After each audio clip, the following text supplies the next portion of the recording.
आज आप सभी को अपने घर पर रहकर हरिहर के नाम का एक दीपक जरूर लगाना है। हरि अर्थात श्री नारायण, हर अर्थात महादेव। गुरुजी कहते हैं जब जीवन में दुख, दरिद्रता, पीड़ा, शंका बढ़ने लगे तो श्री नारायण और महादेव को संयुक्त रूप से पूजना चाहिए। और कैसी भी परेशानी, दुख, दरिद्रता परिवार को तंग कर रही हो तो उस समस्या का निदान हो जाता है। दीप प्रज्वलित होता है तो भगवान जी बहुत प्रसन्न होते हैं कि मेरा भक्त देखो मेरी स्मृति में दीप लगा रहा है, उसकी कामना निश्चित रूप से सिद्ध होनी चाहिए। आज के दिन किया गया दीपदान पितरों को सुख प्रदान करता है। साथ ही हमारे द्वारा कोई भी आज कार्य किया जाता है, भले दीप दान का हो, अन्न दान का हो, जल दान का हो, वस्त्र दान का हो, या कोई भी कार्य किया जाता है तो वह हमारे पितरों को भी उसका एक अंश प्राप्त होता है। साथ ही हमारे खाते में तो उसका पुण्य प्रताप जुड़ता ही है। और जाने अनजाने में हुए हमसे कोई भी मन, कर्म, पाप हुए हैं तो उनका भी नाश होता है। तो श्री नारायण और महादेव की पूजा इस कलयुग में सबसे प्रथम में है, ऐसा शास्त्र प्रमाण कहता है। तो हरिहर दीपक आपको कैसे प्रज्वलित करना है, ध्यान से सुने और अंत तक बने रहें। आप सभी यह उपाय, गुरुजी आपने कई बार सुना होगा, एकादशी, द्वादशी और त्रयोदशी की महत्वता बहुत अधिक बताते हैं। तो तीनों तिथियों में कोशिश करें, रोज लगातार करें। अगर तीनों तिथियों में न कर पाए तो कोई एक दो तिथि में भी कर लेते हैं तो भी पर्याप्त रहता है। तो आज शाम को या द्वादशी या त्रयोदशी जब भी आपको समय मिले, सुबह शाम एक बार भी कर लेंगे तो भी पर्याप्त होगा। एक आटे का या मिट्टी का आप दीपक लीजिए, दीपक में एक चुटकी काला तिल डालिए। देखिए कभी कभी श्री नारायण को चावल नहीं समर्पित होते हैं और महादेव को भी किसी भी अवस्था में आप जानते होंगे काले तिल हर स्वरूप में दोनों देवताओं को काफ़ी प्रिय है। काले तिल पितृदोष का भी नाश करता है और शारीरिक, मानसिक, आर्थिक बंधन से भी मुक्त करता है। तो एक चुटकी आप काला तिल लीजिए। और काले तिल की महत्वता जितनी कही जाए उतना कम है। सबसे पहले दीपक में काला तिल डालें, उसके बाद उसमें डालें घी। घी नहीं है तो तिल का तेल प्रयोग ले सकते हैं, परंतु सरसों के तेल का प्रयोग नहीं होगा। हरिहर महादेव की जय, हरिहर की जय, हरिहर की जय, या ओम नमो भगवते वासुदेवाय श्री शिवाय नमस्तुभ्यम, इन मंत्रों का जाप करते हुए एक दीपक में दो बत्ती रख लीजिए, एक हरि का नाम की, एक हर के नाम की, अर्थात एक श्री नारायण के नाम की, एक महादेव के नाम की। एक बत्ती में दो दीपक आपको रखनी है, दोनों गोल बत्ती की रखी जाएंगी। उसके बाद हे महात्मा मेरे जीवन के सभी रोग, दोष, कष्ट, संकट, पीड़ा मुक्त कर दीजिए, ऐसी प्रार्थना करते हुए हरिहर महादेव की जय कहते हुए इस दीपक को या तो आप पीपल पेड़ के नीचे, क्योंकि वहाँ श्री नारायण और महादेव दोनों का वासा है, या किसी श्री नारायण या महादेव के मंदिर में वहाँ पर, या आपके घर पर इन दोनों देवताओं की मूर्ति विराजित है तो वहां पर आपको यह दीपदान कर देना है। 3 स्थान आपके पास है, या तो पीपल पेड़ के नीचे, या अपने घर के मंदिर में जहाँ पर मूर्ति होनी आवश्यक है, इस बात का ध्यान रखिए, या कोई मंदिर जहाँ पर यह दोनों देवता स्थापित हो। तो 3 स्थानों में से एक स्थान पर थोड़ा काला तिल लेकर हरिहर महादेव मिलन का एक दीपक आज शाम को आप जरूर से लगा दीजिएगा।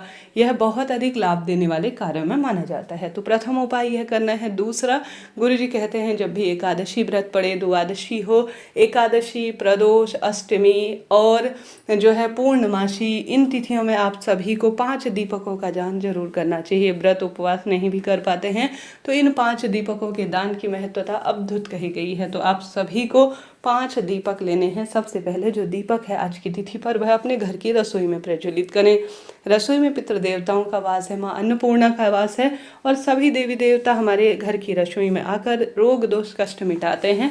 तो आज की तिथि में सबसे पहले आप एक घर की रसोई में दीपक लगाए। दूसरा, तुलसी माँ जो कि हर स्वरूप में पूजनीय है आज के दिन में, और इनकी पूजा आराधना बिना कोई भी कार्य अधूरा है। तो दूसरा, आपको तुलसी माता के समक्ष दीप प्रज्वलित करना है। 2 स्थानों पर दीप लगाने के बाद तीसरा आपको अपने घर के मंदिर पर तो लगाना ही है। चौथा, आप सभी आज के दिन या तो बेलपत्र पेड़ के पास या पीपल पेड़ के पास, इन 2 स्थानों पर जरूर से आपको दीपक लगाना है। किसी कारण से नहीं लगा पाते हैं तो महादेव और श्री नारायण के मंदिर में जरूर लगाए। कुल मिलाकर आपको 5 दीपकों का किसी न किसी स्वरूप में दान करना है। घर की रसोई, घर के मंदिर, तुलसी और पवित्र पेड़ के नीचे या मंदिर में, इन स्थानों में जो देवालयों में दीप लगा देता है इन विशेष तिथियों में, उसका कैसा भी दुर्भाग्य हो वह सौभाग्य बदलता है। रोग, दोष, कष्ट, संकट, पीड़ा से उसे मुक्ति मिल जाती है। तो हरिहर महादेव के दीप के साथ साथ इस उपाय को भी आप कर सकते हैं। लाभ तो आपको मिलना ही है। यह मैंने उपाय आपको बताया। बात कर लेते हैं अन्य कार्य की, जो कि आपको एकादशी, द्वादशी और त्रयोदशी तीनों तिथियों पर करना है। यह उपाय काफ़ी लाभदायक और श्रेष्ठ माना जाता है। आपसे अनुरोध है कमेंट्स में हरिहर महादेव की जय या श्री शिवाय नमस्तुभ्यम आपको जरूर लिखना चाहिए। साथ ही आप भगवान का स्मरण ध्यान करते हुए आज के दिन जितना संभव हो नाम मंत्र का भी ज़्यादा से ज़्यादा जाप करें। यह कार्य बहुत अद्भुत और श्रेष्ठ माना जाता है। आज जो है अब आपके घर पर आज की तिथि एकादशी, द्वादशी और त्रयोदशी तीनों तिथियों में आपको कोशिश करनी है कि आप तुलसी का जो है लकड़ी का एक दीपक, जो कि काफ़ी सरल है और अद्भुत इसके लाभ मिलते हैं, इस दीपक को लगाने से एकादशी, द्वादशी और त्रयोदशी तिथि पर रोज श्री नारायण बहुत प्रसन्न होते हैं और यज्ञ हवन के समान यह फल देता है।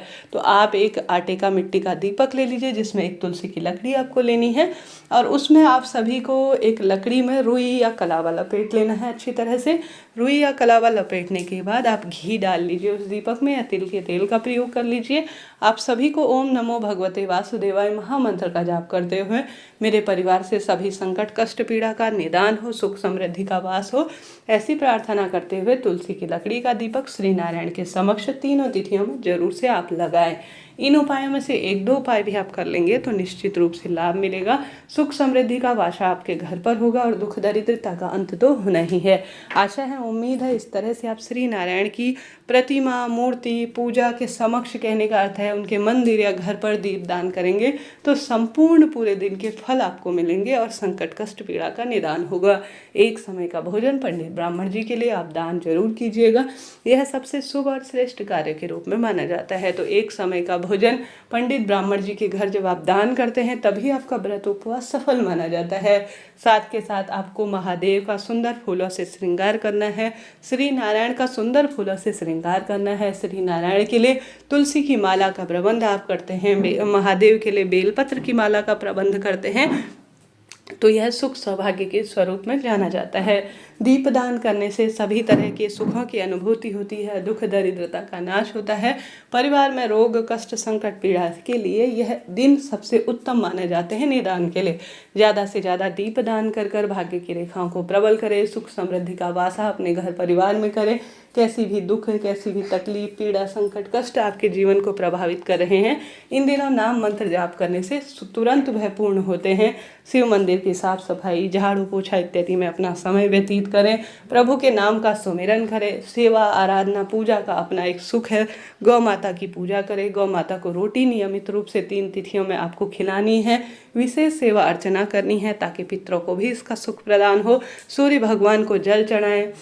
दुर्लभ और श्रेष्ठ जो दिव्य वृक्ष है तुलसी, आंवला, बड़, पीपल, इनमें आप जल चढ़ाकर ज़्यादा से ज़्यादा दीप दान करें। यह अद्भुत सुखों की अनुभूति कराते हैं। तो ज़्यादा से ज़्यादा आज की तिथि में दीप दान कर कर सुख सौभाग्य को आमंत्रित करें। रोग, दोष, कष्ट, संकट, पीड़ा का अपने आप ही निदान होगा। श्री शिवाय नमस्तुभ्यम। हर हर महादेव।